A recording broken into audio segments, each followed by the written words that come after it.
साथियों, आज मैं आप सभी को एक और बात याद दिलाना चाहता हूं। आज दुनिया वाइब्रेंट गुजरात की सफलता देख रही है।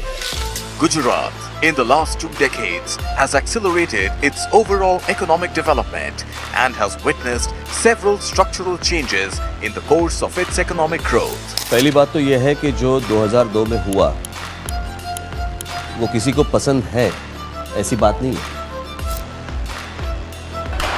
साबरमती एक्सप्रेस गोधरा से चल करके लगभग 1 किलोमीटर जब आगे पहुंची तब एक भयंकर घटना वहां पर हुई। This morning, a hotel and other establishments were set on fire. Curfew has been clamped in many parts of Ahmedabad and Vadodara. लेकिन अभी जिस तरह से वो डेवलपमेंट कर रहे हैं, This state is one of the most progressive states in the country. It's the fastest growing. It has a government that works. I believe that as India takes its place in the world, Gujarat will be one of its shining lights. तो दोस्तों, पिछले कुछ दशकों में Gujarat India के सबसे progressive states में से एक रहा है। जब भी गुजरात की चर्चा होती है तो विथ रेफरेंस टू डेवलपमेंट होती है, और जहां आज ज्यादातर लोग गुजरात को एक इकोनॉमिक और इंडस्ट्रियल पावर हाउस के रूप में जानते हैं, पर वहीं बहुत कम लोग ये जानते हैं कि 2001 में गुजरात की टोटल जीडीपी सिर्फ 1.1% के स्लो रेट से ग्रो कर रही थी। तो वहीं एग्रीकल्चर प्रोड्यूस की ग्रोथ रेट भी सिर्फ 1% थी, और साथ ही गुजरात के 1/3 यानी 1/3 गाँव से भी ज्यादा पानी की कमी से बेहद परेशान थे। Farmers in South Gujarat are facing a water crisis due to inadequate rainfall. Gujarat में सूखे का संकट गहराता जा रहा है। सूखे के चलते लोगों को काफी समस्या का सामना करना पड़ रहा है। पर क्या आपको पता है, अगले 2 दशकों में गुजरात ने कुछ इतना इनक्रेडिबल किया कि आज गुजरात की जीडीपी पिछले 20 सालों में 2349 यानी कि 2349% बढ़ गई है, जो एफवाई यानी फाइनेंशियल ईयर 2001 में 92,974 करोड़ से बढ़कर एफवाई 2023 में 22,60,000 करोड़ तक पहुंच गई। और आज गुजरात जीडीपी के मामले में देश का चौथा सबसे बड़ा स्टेट है, जो इंडस्ट्रियल आउटपुट में इतना बड़ा है कि देश के कुल पेट्रोलियम एक्सपोर्ट्स का 77% सिर्फ गुजरात से आता है। देश का 33% फार्मा प्रोडक्शन गुजरात के पास है, और ये इंडिया का लार्जेस्ट एक्सपोर्टर स्टेट भी है, जो इंडिया के एक्सपोर्ट होने वाले 33% से भी ज्यादा चीजों को प्रोड्यूस करता है। दोस्तों, अगर आपको ये सब चीजें समझनी हो तो आप बस इसे इस हिसाब से समझिए कि गुजरात आज अगर हम देखें पिछले 20 सालों में तो वो चाइना से भी तेज ग्रो किया है। और ये सब होने का कारण बस यही है क्योंकि गुजरात ने गवर्नेंस की कुछ ऐसी प्रॉब्लम सॉल्व कर ली जो आज भी हमारे पूरे देश को पैरालाइज करके बैठी हैं। और चाहे आपको ये बात पसंद आए या फिर ना आए, पर आज गुजरात मॉडल इंडिया के सभी डेवलपिंग स्टेट्स के लिए एक इंस्पिरेशन है, और अगर किसी भी स्टेट को अच्छी तरह डेवलप होना है तो उन्हें गुजरात से ही इंस्पिरेशन लेनी चाहिए। तो दोस्तों, आज के इस वीडियो में हम गुजरात के इतिहास में चलकर 2001 में गुजरात की इकोनॉमी के बारे में समझने की कोशिश करते हैं, और ये भी जानते हैं कि ऐसी कौन सी स्ट्रेटजी थी जिसने गुजरात को इतना अमीर और शक्तिशाली स्टेट बना दिया, और इस वाइब्रेंट गुजरात समिट में इतना खास क्या है, और सबसे जरूरी कि इन सभी चीजों से हम क्या सीख सकते हैं, हम क्या सबसे जरूरी लेसन्स ले सकते हैं। तो दोस्तों, चलिए शुरू करते हैं इस वीडियो को। Gujarat welcomes you with open arms to this summit. An investors summit that was started in 2003 has now become an institution. The summit is known for its immense contribution to Gujarat's growth and has also set an example globally. My participation here reflects an increased involvement of the Tata Group in Gujarat. Every year, this summit is getting stronger, larger, and more vibrant. दोस्तों, ये एक ऐसी कहानी है जो 2001 से शुरू होती है। इस वक्त गुजरात कुछ बहुत ही कैटास्ट्रॉफिक और विनाशकारी पीरियड से गुजर रहा था। एक 7.7 यानी 7.7 रिक्टर स्केल के अर्थक्वेक ने कच्छ को हिलाकर रख दिया था, जिसमें 20,000 से ज्यादा लोगों की जान चली गई थी। फिर 2002 में गोधरा ट्रेन इंसिडेंट के बाद पूरे गुजरात में बहुत ज्यादा धार्मिक दंगे भड़क गए थे, जो इतना बड़ा मैसेकर था, जिसमें इतना बड़ा मैसेकर हुआ था कि कुल मिलाकर 1000 से भी ज्यादा लोग मारे गए थे और 2500 से भी ज्यादा लोग घायल हुए थे। इन दंगों में हर तरह की प्रॉपर्टी को तबाह कर दिया गया था, पूरी तरह डिस्ट्रॉय कर दिया गया था। पब्लिक यूटिलिटीज यानी बस और बाकी जो सरकारी चीजें होती हैं उनसे शुरू करके इंडस्ट्रियल फैक्ट्रीज और एस्टेब्लिशमेंट तक को खत्म कर दिया गया था। और इन सभी दंगों का टोटल इकोनॉमिक लॉस $4.5 बिलियन तक एस्टिमेट किया गया था, जो इंडियन रुपीज में 38,000 करोड़ रुपए से भी ज्यादा होता है। गुजरात के कच्छ में भूकंप के झटके मानो कच्छ मौत की चादर ओढ़कर सो गया हो। At least 30,000 people have died in the earthquake. More than 1 lakh of people are homeless.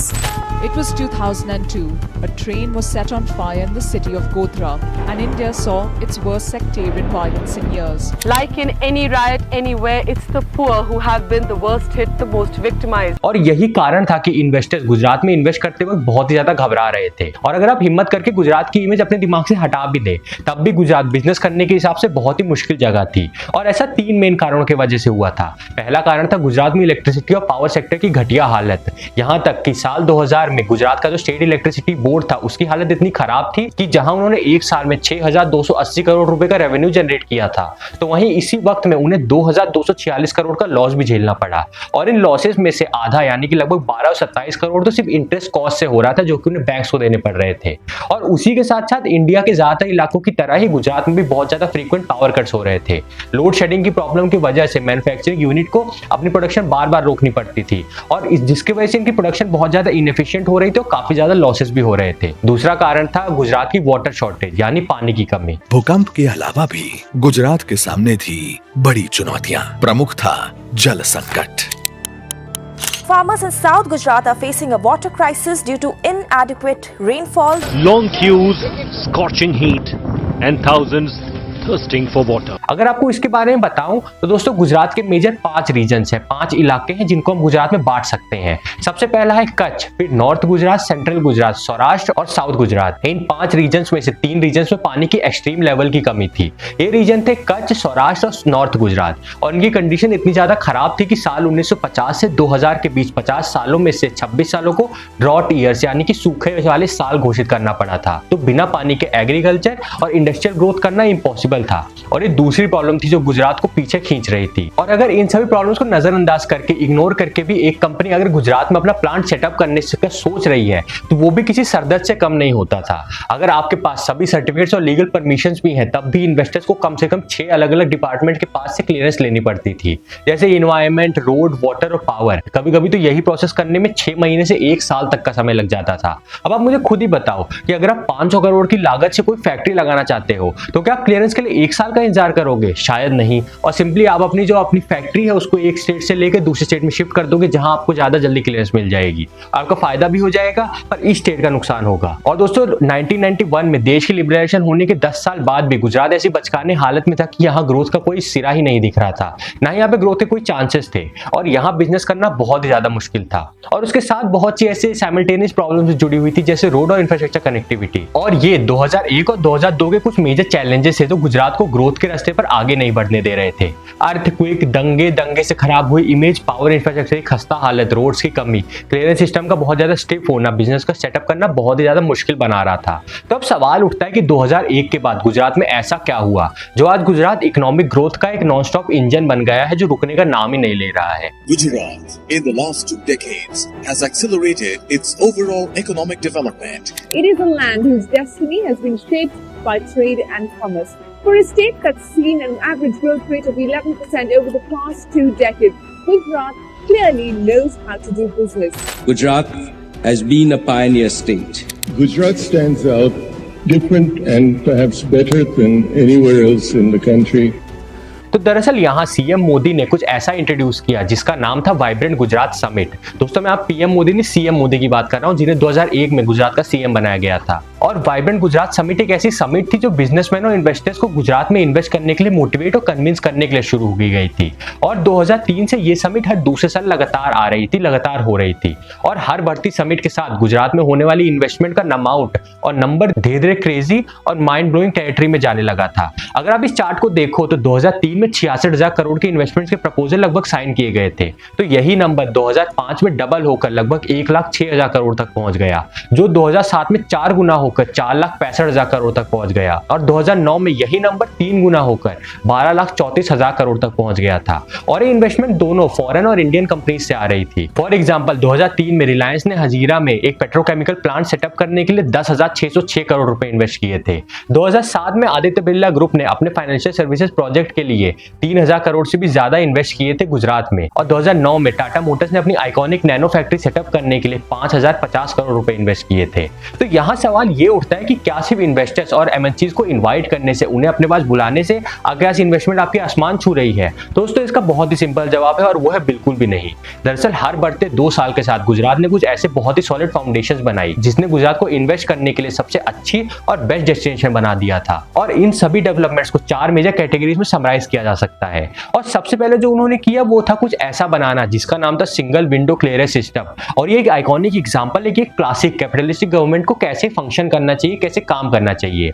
तो वैसे तो ये सिस्टम 1990s के टाइम से ही एग्जिस्ट करता था, लेकिन 2001 के बाद इस सिस्टम के एग्जीक्यूशन को बहुत ही ज्यादा बेहतर बनाया गया, जिससे एक बिजनेस को सरकार से क्लियरेंस लेने के लिए 6 महीने या 1 साल का इंतजार करने के बजाय स्टेट ने एक ऑनलाइन पोर्टल बना दिया, जो कि उस टाइम पे काफी ज्यादा एडवांस बात थी, जहां बिजनेसेस अपने सभी एप्लीकेशंस इसी एक पोर्टल पर सबमिट कर सकते थे। और ये पोर्टल कुछ इस तरह डिजाइन किया गया था कि अलग अलग डिपार्टमेंट्स को साइमल्टेनियसली एक साथ केटर कर सकता था। तो आपको हर डिपार्टमेंट के पास जाके अलग अलग अपना पेपर साइन नहीं कराने पड़ेंगे, क्लियरेंस नहीं लेनी पड़ेगी। और पर्दे के पीछे सिंगल विंडो क्लियरेंस सिस्टम ने ये एंश्योर किया कि जैसे ये एप्लीकेशन सबमिट हुई वो तुरंत ही रेलेवेंट डिपार्टमेंट के पास पहुंच जाए। और सबसे अच्छी बात ये थी कि इन डिपार्टमेंट्स को इन एप्लीकेशंस को अप्रूव और एग्जीक्यूट करने के लिए स्पेसिफिक डेडलाइन दी जाती थी। और इस वजह से ये क्लियरेंस सिस्टम बहुत तेज हो गए। और चेरी ऑन केक यानी सोने पे सुहागे की बात ये थी कि स्टेट गवर्नमेंट ने इस पोर्टल ऑफ बिजनेस के लिए डेडिकेटेड सपोर्ट टीम्स भी बना दिए, जो बिजनेस को उनके एप्लीकेशन प्रोसेस में मदद करते थे और ये एंश्योर भी करते थे कि बिजनेस को एक स्मूथ एक्सपीरियंस मिल सके। मतलब एक तरह से बिजनेस को इस तरह का एक्सपीरियंस मिल रहा है जैसे वो किसी प्राइवेट कंपनी में इन्वेस्ट कर रहे हैं। और यही दिखाता है गुजरात की सरकार बिजनेस को स्टेट में बुलाने के लिए कितनी ज्यादा दृढ़ और ऑब्सेस थी कि उन्होंने अपना पूरा का पूरा गवर्नेंस सिस्टम को ही चेंज कर दिया। इसी पहली कैटेगरी में दूसरा मेन काम उन्होंने किया वो एक ऐसा सिस्टम था जिसका नाम था लैंड बैंकिंग सिस्टम। तो दोस्तों लॉन्ग स्टोरी शॉर्ट करके आपको बताऊं तो जब भी कोई इंडस्ट्री या फैक्ट्री सेटअप करनी होती है, कोई बड़ा प्लांट लगाना होता है, तो जमीन के बड़े बड़े एरियाज को एक्वायर करना पड़ता है। और क्योंकि जमीनें इतनी बड़ी होती हैं तो इनके मालिक भी काफी ज्यादा होते हैं, जिस वजह से इन सभी से जमीन खरीदना और सारी फॉर्मेलिटीज पूरी करने में कभी कभी कंपनीज को कुछ महीनों से लेकर 1 साल तक भी लग जाता है।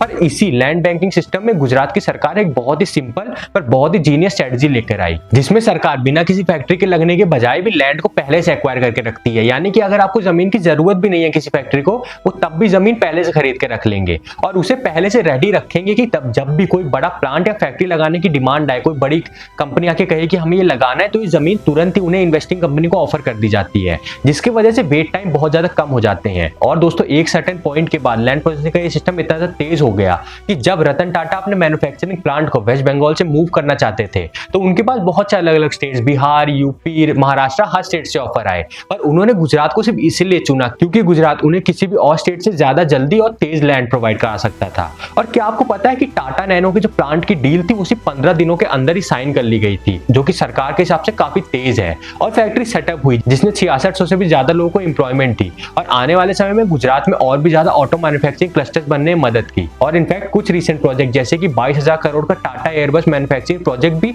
महाराष्ट्र से शिफ्ट करके गुजरात में ही एस्टेब्लिश हो रहा है, जो कि काफी बड़ी बात है। Ratan Tata was forced to look elsewhere, lest his dream of developing a people's car was derailed. First it was Singur, and now it looks like is a small place in Gujarat where the nano factory decided to relocate. What made us decide to come to Gujarat was his promise that he would confirm the allotment of land and other facilities in a few days. Now, a few days is a difficult thing to swallow in India because it often doesn't happen. In this case, a few days became 3 days. Gujarat has landed a huge new deal that's worth 22,000 crore rupees. Tata and Airbus will manufacture transport planes for the military in Prime Minister Modi's home state.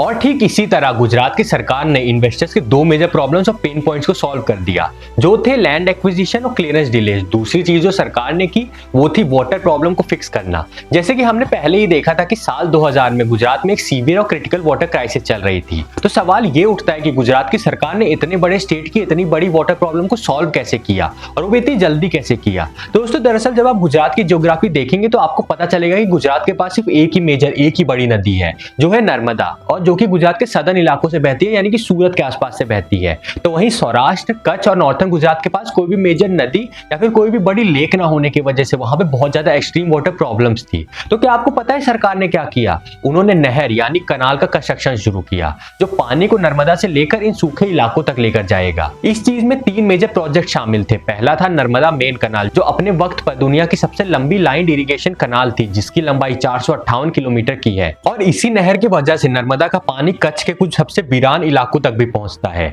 दूसरा project था सुजलाम सुफलाम योजना, जो एक 332 kilometre लंबा canal system है, जिसे northern Gujarat के सूखे इलाकों तक पानी पहुंचाने के लिए बनाया गया। 450 किलोमीटर लंबी सुजलाम सुफलाम योजना, हजारों करोड़ रुपया खर्ची ने सुजलाम सुफलाम योजना बना भी दी थी। और इस कनाल के वजह से 22 लाख हेक्टेयर से भी ज्यादा इलाके खेती के लायक हो गए थे, और इसी वजह से एक ड्रॉट प्रोन एरिया आज एक थ्राइविंग एग्रीकल्चर रीजन बन गया है। और सबसे आखिर में सौराष्ट्र के लिए सरकार ने सावनी योजना शुरू की, जिसने सौराष्ट्र इलाके में 115 से भी ज्यादा डैम्स बनाए, जिन्हें भरने के लिए सरदार सरोवर डैम, जो कि इंडिया के सबसे बड़े डैम्स में से एक है, उसके एक्सेस फ्लड वाटर का इस्तेमाल किया गया। और इसी तरह अक्सर सूखे की चपेट में आने वाले 3 इलाके आज इतना ज्यादा पानी पा रहे हैं कि ना सिर्फ पीने के लिए बल्कि खेती और इंडस्ट्रियल पर्पस के लिए भी इस्तेमाल इन्हें किया जा रहा है, जिस वजह से एग्रीकल्चर में गुजरात ने एक ऐसी ट्रेमेंडस ग्रोथ देखी है, इतना तेज देखा है, वो इतना तेज बढ़े हैं कि जहां 2002 से 2007 तक का हम एवरेज निकालें तो गुजरात का average food grain production 5.7 billion ton तक रहता था, जो कि वैसे सुनने में तो काफी बड़ा नंबर लगता है, लेकिन 2011 तक यही नंबर लगभग 90% तक बढ़ के 9.7 बिलियन टन तक पहुंच गया, जो कि 4 साल के हिसाब से काफी बड़ी ग्रोथ है। और ठीक ऐसे ही गुजरात में खेती का पूरा सिस्टम ही बदल गया, सिर्फ इन 3 अमेजिंग कनाल प्रोजेक्ट्स की वजह से। तीसरी चीज जो सरकार ने की वो थी गुजरात की पावर प्रॉब्लम को सॉल्व करना। लॉन्ग स्टोरी शॉर्ट करके आपको बताऊं तो बैंक से लिए गए जो भी लोन्स थे उनके ऊपर इंटरेस्ट रेट को थोड़ा सा कम कराया गया। सरकार ने बोला अभी थोड़ा कम करो, आगे जाके हम भले पे ही कर देंगे। मॉडर्न टेक्नोलॉजी इंस्टॉल की गई, जिससे कि जो ट्रांसमिशन में लॉसेस होते हैं वो 35.27% से कम होकर 20.13% पर आ गए, और पूरे स्टेट में और भी ज्यादा पावर प्लांट्स बनाए गए, जिसने पावर डेफिसिट की प्रॉब्लम को सॉल्व किया। और इन्हीं सब स्टेप्स की वजह से गुजरात के स्टेट इलेक्ट्रिसिटी बोर्ड ने 2005 में पहली बार 203 करोड़ का प्रॉफिट पोस्ट किया। तो वो 2 करोड़ के लॉसेस को कम करके सिर्फ 5 सालों के अंदर 203 करोड़ के प्रॉफिट तक पहुंच चुके थे, और 2010-11 तक ये नेट प्रॉफिट बढ़कर 533 करोड़ तक पहुंच गया। और ठीक ऐसे ही गुजरात ने एक इंडस्ट्रियल स्टेट बनने के लिए अपनी फाउंडेशन बिछाई। और दोस्तों फिर तो उसके बाद वही स्टैंडर्ड प्रोसीजर्स आते हैं, जैसे कि इन्वेस्टर्स और बिजनेस को इनवाइट करने का, लेकिन उससे भी जरूरी था स्पेशल इकोनॉमिक जोन्स को सेटअप करना, जहां कुछ टैक्स ब्रेक्स होंगे और साथ ही रेगुलेशन भी काफी कम होंगी। और इसी को फॉलो करते हुए जून 2010 तक इंडियन सरकार ने गुजरात को 60 यानी कि 60 SECs के लिए अप्रूवल दे दिया था, जो 31,900 हेक्टेयर के एरिया को कवर कर रहे थे। और दोस्तों क्या आपको यहाँ एक बात पता है कि देश के सबसे कॉम्पिटेंट और काबिल स्टेट बनने के बाद भी गुजरात की सरकार ने एक बात को रियलाइज किया कि उन्होंने अभी बस बेसिक्स को पूरा किया है, जो थे पावर प्रॉब्लम को फिक्स करना और वाटर प्रॉब्लम को सॉल्व करना। और उन्होंने इस चीज का फैसला किया कि अगर उन्हें गुजरात को एक ग्लोबल इन्वेस्टमेंट डेस्टिनेशन बनाना है तो उन्हें कुछ बहुत ही एक्स्ट्रा ऑर्डिनरी काम करने होंगे। तो इसी चीज को दिमाग में रखते हुए और आने वाले 3 दशकों में गुजरात को एक ग्लोबल इंडस्ट्रियल पावर हाउस बनाने के लिए गुजरात ने बहुत बड़े बड़े मेगा प्रोजेक्ट्स बनाने शुरू किए। और यहाँ हमने देखा the rise of gift city और ढोलेरा स्पेशल इन्वेस्टमेंट रीजन। मुझे विश्वास है ये भवन अपने आर्किटेक्चर में जितना भव्य होगा उतना ही भारत को आर्थिक महाशक्ति बनाने के असीमित अवसर भी खड़े करेगा। तो दोस्तों जिन लोगों को नहीं पता उन लोगों को मैं बता दूं कि गिफ्ट सिटी बनने से पहले अगर किसी भी इंडियन कंपनी को फॉरेन करेंसी में कैपिटल रेज करनी होती थी तो उन्हें सिंगापुर या फिर लंदन या फिर न्यूयॉर्क जैसे किसी फाइनेंशियल सेंटर पर जाकर कुछ डिनोमिनेटेड डॉलर बॉन्ड्स को इशू करने पड़ते थे। और इसके मैं बहुत डिटेल में नहीं जाऊंगा, काफी लंबा प्रोसेस है, तो आप इसे ऊपर से समझ लीजिए, जो बहुत ही कॉम्प्लिकेटेड और लंबा, मुश्किल और महंगा प्रोसेस होता था। क्योंकि सबसे पहले उन्हें लंदन के नियम के हिसाब से फॉलो करने पड़ते थे। जो वहां के नियम होते थे वही न्यूयॉर्क में भी लगते थे, वही सिंगापुर में भी लगते थे, जिन्हें फॉलो करना काफी ज्यादा महंगा पड़ता था। और फिर उन्हें ये बॉन्ड जो ये लिस्ट करते थे उन्हें इन एक्सचेंजेस को भी काफी बड़ा प्रीमियम देना पड़ता था, जिससे काफी महंगे हो जाते थे। इस वजह से लंदन या न्यूयॉर्क में ट्रांजैक्शन के कॉस्ट, लीगल कंप्लायंस और दूसरे ऑपरेशन के एस्पेक्ट काफी ज्यादा थे, जिस वजह से कंपनीज को बहुत ज्यादा दिक्कत का सामना करना पड़ता था और वो जल्दी ये फॉरेन कैपिटल रेज नहीं करते थे। पर अब गिफ्ट सिटी जो कि गुजरात के फाइनेंशियल ट्रांजैक्शन की सिटी बन गई है, वहां पर इंडिया ने कंपनीज को फाइनेंशियल ट्रांजैक्शन करने के लिए भी अलाउ कर दिया है, और वो भी फॉरेन करेंसी में करने के लिए, जिसने अपने आप में बिजनेसेस को न्यूयॉर्क, सिंगापुर या फिर लंदन के फाइनेंशियल सिस्टम से अलग होने की इजाजत दे दी। अब उन्हें उनके ऊपर निर्भर होने की जरूरत नहीं है। और आप सुनकर हैरान रह जाओगे कि जुलाई 2023 तक गिफ्ट सिटी की इंटरनेशनल फाइनेंशियल सर्विसेज सेंटर में हुए टोटल बैंकिंग ट्रांजैक्शंस $508 बिलियन से भी ज्यादा हो चुके हैं, जो कि थोड़े टाइम में हो सकता है $1 ट्रिलियन छू जाए, जो कि अपने में काफी बड़ा नंबर है। 2016 में जो एक्सपोर्ट ऑफ सर्विस सिर्फ $1 मिलियन थी, FY 2019 बीच में जो आखिरी बारी डेटा रिफ्रेश हुआ था, तब तक ये नंबर $614 मिलियन तक पहुंच गया था, जो कि कुछ ही दिनों में हो सकता है अभी तक $1 बिलियन तक पहुंच गया हो। और दूसरा मेजर प्रोजेक्ट है ढोलेरा,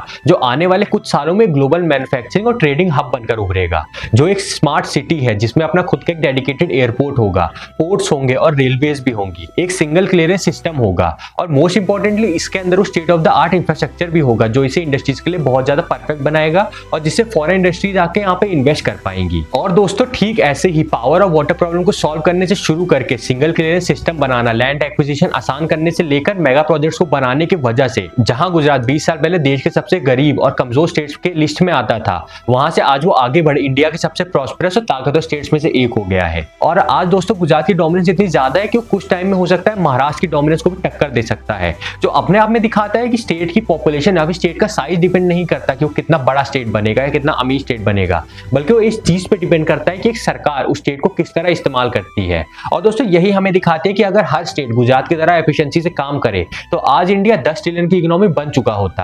और दोस्तों कुछ पर्टिकुलर स्टेट्स हैं जहां पे ऐसा करना लगभग इम्पॉसिबल है। और आप गुजरात की इस ग्रोथ स्टोरी के बारे में क्या सोचते हैं मुझे कमेंट करके जरूर बताना। और अगर आपको वीडियो पसंद आया हो तो वीडियो को लाइक और शेयर जरूर करें और ऐसी और भी वीडियोस देखने के लिए चैनल सब्सक्राइब करें और मिलते हैं ऐसी किसी और भी वीडियो में। तब तक के लिए जय हिंद, जय भारत और वंदे मातरम।